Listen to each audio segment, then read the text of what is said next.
Medical care, senior care ಅಲ್ಲಿ ಒಂಥರ revolution ಇದು.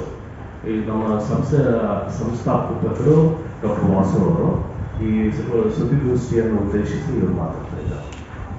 ಬೇಸಿಕಲಿ ತುಮಕೂರಿಂದ ಬಂದಿದ್ದೀನಿ, ಬಟ್ 10 years ಆಯಿತು, 15 years ಆಯಿತು ಬೆಂಗಳೂರು.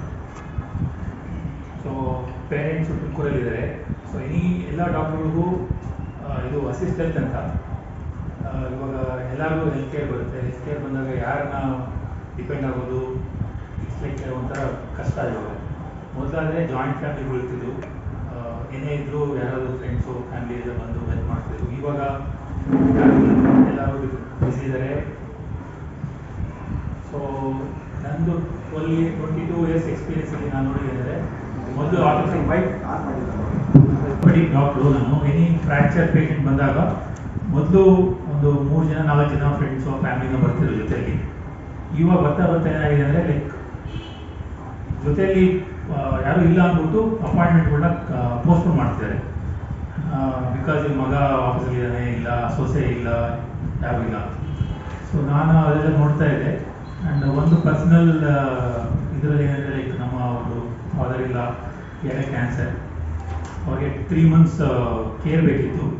ಸೊ ನಾನು ಡಾಕ್ಟ್ರ್ ಆಗಿದ್ದು ಸಾಕನಗರಲ್ಲಿ ಎಲ್ಲ ಇದ್ದರು, 10 years ವರ್ಕ್ ಮಾಡೋದು.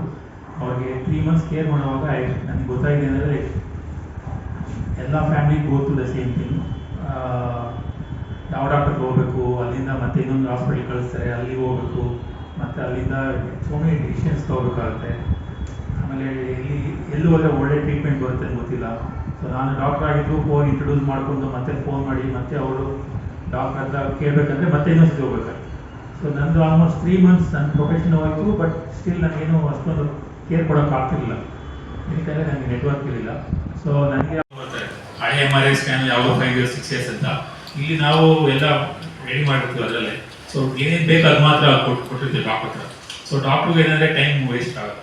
ಸೊ ಅವರು ರಿಪೋರ್ಟ್ಸ್ ಮಾಡೋ ಬದಲು they talk to the patient more. ಅದು ದಟ್ ಪ್ರಯಾರಿಟಿ ಪರ್ಸನಲೈಸ್ ಕೇರ್ ಕೊಡಬೇಕಂತ